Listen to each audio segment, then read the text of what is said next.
ভৌতিক সিনেমাগুলো তাদের ভয় আর রহস্যময় গল্পের জন্য পরিচিত। এই সিনেমাগুলোতে শুধু ভয় নয়, একটা অদ্ভুত আর রহস্যে ভরা পরিবেশ তৈরি করা হয়। অনেক সময় এই সিনেমার গল্প সত্য ঘটনা থেকে অনুপ্রাণিত হয়। ভারতে প্রতি বছর অনেক অবৈধ গর্ভপাতের ঘটনা সামনে আসে। বেশিরভাগ ক্ষেত্রেই এসব ঘটনা ঘটে কিশোরীদের অনাকাঙ্ক্ষিত গর্ভধারণের কারণে। ভয় আর সামাজিক চাপের কারণে মেয়েরা তখন অবৈধ ক্লিনিকের দিকে ঝুঁকে পড়ে। এসব জায়গার অবস্থা খুবই খারাপ থাকে। সেখানকার সরঞ্জামগুলো ঠিকঠাক কাজ করে না, এমনকি কোনো ধরনের অবস্করণও দেওয়া হয় না। শুধু কয়েকটি পুরনো সরঞ্জামের সাহায্যে কাজ চালানো হয়, ফলে মেয়েদের তীব্র যন্ত্রণা সহ্য করতে হয়। ফলস্বরূপ অনেক সময় মেয়েদের জীবন পর্যন্ত ঝুঁকির মুখে পড়ে। এসব ঘটনায় অবৈধ ক্লিনিকের কর্মচারীরা মানব ভ্রূণ প্লাস্টিকের ব্যাগে ভরে কাছাকাছি কোথাও ফেলে দেয়। কিছু ক্ষেত্রে এগুলো সম্পূর্ণ ধ্বংস করতে স্থানীয় ধর্মীয় স্থানেরও ব্যবহার করা হয়। এসব অবৈধ কাজের সাথে জড়িত লোকেরা এসব কাজের জন্য বড় অঙ্কের টাকা নেয়। ভয়ঙ্কর। প্রতিবার এমন অবৈধ অপারেশনের আগে সেখানে বড় অঙ্কের টাকা নেওয়া হয়, যা প্রায় 40,000 টাকা পর্যন্ত হতে পারে। কিছুদিন পর স্থানীয় পুলিশ এই অবৈধ ক্লিনিকের খবর পায় এবং যখন তারা সেখানে যায় তখন এক মেয়ের শক্ত হয়ে যাওয়া মরদেহ পড়ে থাকতে দেখে। কিন্তু এই অপরাধের পেছনে থাকা মহিলা তখন আর সেখানে ছিল না। পুরো জায়গাটার দৃশ্য এতটাই ভয়াবহ ছিল যে কোনো মানুষের গা শিউরে উঠবে। এ ঘটনায় এক সাংবাদিক খবর পেয়ে সেখানে উপস্থিত হয়। সে তার ক্যামেরা বের করে মরদেহের ছবি তুলতে শুরু করে। কিন্তু হঠাৎ মেয়েটির চোখ পলক ফেলে। এই ভয়ঙ্কর দৃশ্য দেখে সাংবাদিক স্তম্ভিত হয়ে যায়। এটা ছিল কেবল শুরু। যখন উদ্ধারকর্মীরা মেয়েটির মরদেহ নামানোর চেষ্টা করছিল তখন আরও ভীতিকর ঘটনা ঘটতে থাকে।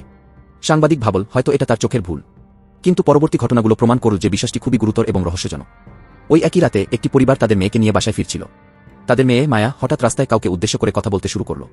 সে বারবার বলছিল, একটু দাঁড়ান তো। মেয়ের কথা শুনে তার মা সাথে সাথেই পেছনে তাকালেন। কিন্তু ঘন অন্ধকারে নির্জন রাস্তায় না ছিল কোনো মানুষ, না কোনো প্রাণী। মা ভাবলেন হয়তো তাদের মেয়ে ক্লান্ত বা ক্ষুধার কারণে এমন বলছে। তাই তারা কাছের এক ভ্রাম্যমাণ দোকান থেকে কিছু খাবার কিনতে লাগলেন। খাবারের অপেক্ষায় থাকতেই মায়া হঠাৎ অনুভব করল কেউ তাকে নাম ধরে ডাকছে। সেই ডাকার সাথে সাথে একটা অদ্ভুত হাসির শব্দ আসছিল। সে ধীরে ধীরে সেই আওয়াজের দিকে হাঁটতে শুরু করল। কিন্তু কেউ খেয়াল করল না কাছের একটা গাছের নিচে কোনো এক ছায়ামূর্তি দাঁড়িয়েছিল। আর চোখ পড়ার সাথে সাথেই সেই ছায়া মিলিয়ে গেল। মা যখন পিছনে ফিরে তাকালেন দেখলেন তাদের মেয়ে মায়া আর সেখানে নেই। আতঙ্কে মা দ্রুত কাছের মন্দিরের দিকে ছুটলেন, কিন্তু ভুল করে একটি পুরনো শ্মশান ঘরে পৌঁছে গেলেন। চারপাশে ঘন অন্ধকার আর পরিবেশটা এতটাই নিস্তব্ধ যে ভয়ের অনুভূতি আরও বাড়িয়ে তোলে। মেয়েকে খুঁজতে গিয়ে মা পিছনে একটা পুরনো লোহার আলমারি দেখতে পেলেন। হঠাৎ সেটার দরজা নিজে থেকেই খুলে গেল।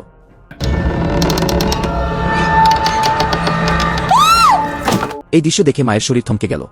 ঠিক তখনই হঠাৎ মায়া সেখানে হাজির হয় আর দুজনেই দ্রুত সেখান থেকে পালানোর চেষ্টা করে। তবে বাসায় ফেরার পরও মায়ের অদ্ভুত আচরণ বন্ধ হয়নি।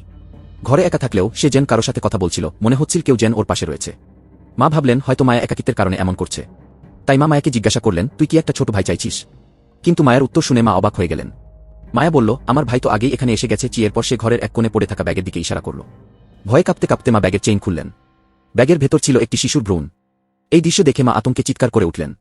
মায়ের চিৎকার শুনে কাছের একজন সাংবাদিক ঘটনাস্থলে ছুটে এলেন। কিন্তু সাংবাদিকের চোখে ব্যাগের ভেতর ছিল শুধুই একটা পুতুলের মতো খেলনা। মেয়ে কোনো প্রশ্নের উত্তর না দিয়েই তাড়াতাড়ি বলে ফেল যে এই জিনিস সে মন্দির থেকে এনেছে। সাংবাদিক তার হাতে থাকা খেলনার মতো পুতুলটাকে দেখল। ব্যাপারটা তার কাছে একটু বেশি অদ্ভুত লাগছিল। সে ঠিক করল পরের দিন সকালে পুতুলটা মন্দিরে ফিরিয়ে দেবে। মন্দিরে পৌঁছে চারপাশের ছবি তুলতে লাগল সে। কোনถ่ายรูปไปทำไมรู้ไหมแถวเนี้ยไม่อนุญาตให้ใครถ่ายรูป কিন্তু গাড়িতে বসে ছবি দেখতে গিয়ে খেয়াল করল প্রতিটা ছবিতে যেন একটা ঝাপসা ছায়া দেখা যাচ্ছে। ভালোভাবে লক্ষ্য করে দেখল ছায়াটা যেন একটা ছোট শিশুর মুখের মতো দেখাচ্ছে। এরপর সে ছবিগুলো তার বন্ধুকে দেখাল। বন্ধু বলল, যা দেখেছ আমিও তাই দেখছি। সাম্প্রতিক এসব অদ্ভুত ঘটনা মনে পড়ে যেতে লাগল। সাংবাদিকের মনে অজানা এক ভয়ের ছায়া পড়ে গেল।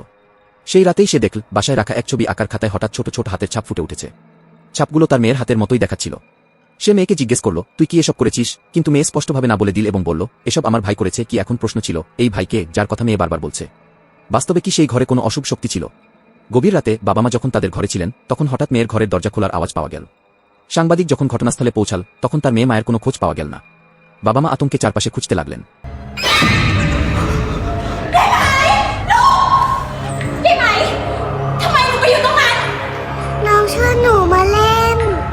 কিছুক্ষণ পর মায়াকে ব্যালকনির ধারে দাঁড়িয়ে থাকতে দেখা গেল।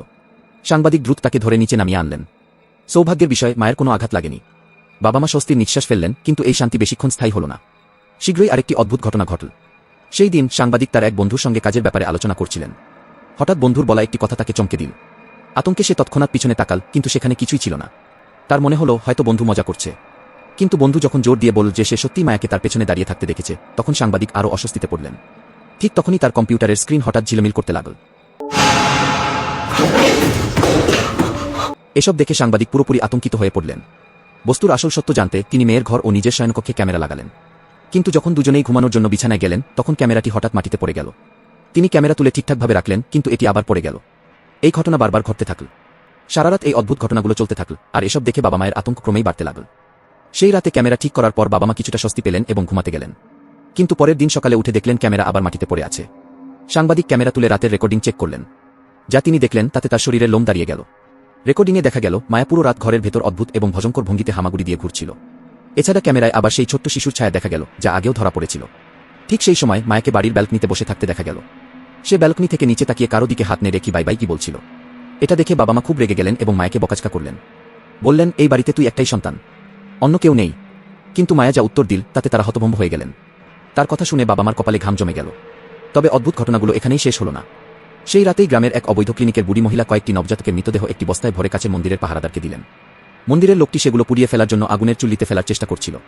কিন্তু আগুন জ্বালানোর সাথে সাথেই চুল্লির শিখা আপনা আপনি নিভে যাচ্ছিল। সে বারবার চেষ্টা করেও আগুন জ্বালাতে পারল না। শেষ পর্যন্ত সে অস্থায়ীভাবে নবজাতকদের মৃতদেহ একটি ঠান্ডা ঘরে রেখে দিল। কিন্তু যখন সে সেখান থেকে বেরিয়ে যেতে চাইল তখন পাশ থেকে একটি শিশুর কান্নার আওয়াজ শুনতে পেল। আর ঘরের এক কোনায়, যেখানে তার চোখের নজর যাচ্ছিল না, সেখানে একটি নবজাতক তাকে এক দৃষ্টিতে দেখছিল। অন্যদিকে সেই রাতে ক্লিনিকের বুড়ি মহিলা যখন বাড়ি ফিরলেন তখন তিনিও অদ্ভুত ঘটনার সম্মুখীন হলেন। যখন তিনি একটু বিশ্রাম নিতে বসেন হঠাৎ নবজাত শিশুদের কান্নার আওয়াজ তার কানে বাজতে লাগল। ধীরে ধীরে সেই আওয়াজ আরও জোরে হতে থাকল। এর আগেই তিনি কিছু বুঝে উঠতে পারেন অদৃশ্য কোনো শক্তি তাকে অপারেশন টেবিলে চেপে ধরল। সেই অদৃশ্য শক্তির প্রভাবে তিনি টেবিলে রাখা কাঁচি তুলে নিজের দিকে ঘোরাতে লাগলেন। কিন্তু যখন তিনি নিজেকে আঘাত করতে যাচ্ছিলেন শেষ মুহূর্তে তিনি সমস্ত শক্তি দিয়ে নিজেকে মুক্ত করলেন এবং আতঙ্কে করিডোরের দিকে দৌড় দিলেন। তবে সেখানেও তিনি নিরাপদ ছিলেন না। যে নবজাতকদের তিনি নিষ্ঠুরভাবে হত্যা করেছিলেন তাদের আত্মারা দ্রুত তার দিকে এগিয়ে আসছিল।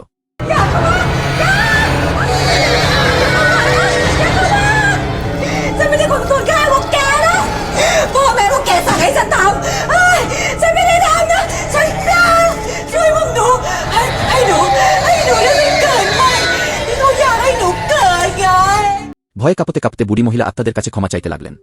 কিছুক্ষণ পর নবজাতক আত্মারা হঠাৎ শান্ত হয়ে অদৃশ্য হয়ে গেল। মায়ের কথা শেষ হওয়ার সাথে সাথে তার মায়ের অদ্ভুত আচরণ শুরু হল। তিনি হঠাৎ ছোট শিশুর মতো কাঁদতে লাগলেন এবং শিশুর মতো আচরণ করতে শুরু করলেন। তার এই আচরণ দেখে সাংবাদিক আরও বেশি আতঙ্কিত হয়ে পড়লেন। সাংবাদিক সঙ্গে সঙ্গে স্ত্রীকে সামলানোর চেষ্টা করলেন, কিন্তু স্ত্রী তাকে এত জোরে ধাক্কা দিলেন যে তিনি মাটিতে পড়ে অজ্ঞান হয়ে গেলেন। যখন তার জ্ঞান ফিরল তখন দেখলেন স্ত্রী আর মেয়ে দুজনেই নেই। মাটিতে পড়ে থাকা ভাঙা খেলনা দেখে বুঝতে পারলেন তারা নিশ্চয়ই সেই রহস্যময় মন্দিরের দিকে গেছে। এক মুহূর্ত দেরি না করে তিনি গাড়ি নিয়ে মন্দিরের দিকে রওনা হলেন। মন্দিরে পৌঁছে তিনি জোরে জোরে স্ত্রী আর মেয়েকে ডাকতে লাগলেন। ঠিক তখনই তার পেছনে থাকা বড় একটা আলমারির মতো দরজা হঠাৎ খুলে গেল আর সেখান থেকে অসংখ্য নবজাত শিশুর মৃতদেহ মাটিতে পড়ে যেতে লাগল। তিনি যখন এই ভয়ঙ্কর দৃশ্য দেখে হতবাক হয়ে গেলেন ঠিক তখনই আরেকটি দরজা থেকে তার স্ত্রী আর মেয়ের চিৎকার ভেসে আসলো। ভীত সাংবাদিক পাশে পড়ে থাকা একটা মজবুত কাঠের টুকরো তুলে নিলেন এবং দরজায় আঘাত করতে লাগলেন। কোনোমতে দরজা ভেঙে তিনি তাদের দুজনকে বাইরে আনতে সক্ষম হলেন। লাগছি লোক কিন্তু যখন তিনি মেয়েকে কোলে তুললেন হঠাৎ তার চোখ পড়ল স্ত্রীর দিকে। স্ত্রীর হাতে ছিল আসল মেয়ে আর তার কোলে ছিল এক ভয়ঙ্কর নবজাত শিশুর মৃতদেহ। হঠাৎ সেই মৃতদেহটি অদ্ভুতভাবে হাসতে শুরু করল আর সাংবাদিক চারপাশে রক্তে ভরা এক গভীর গর্তে পড়ে গেলেন। তিনি যতই চেষ্টা করছিলেন ততই সেই গর্তের গভীরে তলিয়ে যাচ্ছিলেন। অনেক সময় কেটে গিয়েছিল, ভয়ঙ্কর ঘটনাগুলো থেমে গিয়ে পরিস্থিতি শান্ত হয়েছিল। সাংবাদিককে সঙ্গে সঙ্গে হাসপাতালে নিয়ে যাওয়া হয়। ডাক্তারদের সহায়তায় তার জীবন রক্ষা পেলেও তিনি চিরতরে কোমায় চলে যান। হাসপাতালের সেই একই ওয়ার্ডে তার পাশের বিছানায় ভর্তি ছিলেন এক নারী। নারীটি ছিলেন তার পুরনো প্রেমিকা। বছর কয়েক আগে এক মুহূর্তের সম্পর্কে ওই নারী গর্ভবতী হয়ে পড়েছিলেন। কিন্তু তখন সাংবাদিক দায়িত্ব নিতে অস্বীকার করেন এবং জোর করে তাকে একটি অবৈধ ক্লিনিকে নিয়ে যান গর্ভপাতের জন্য।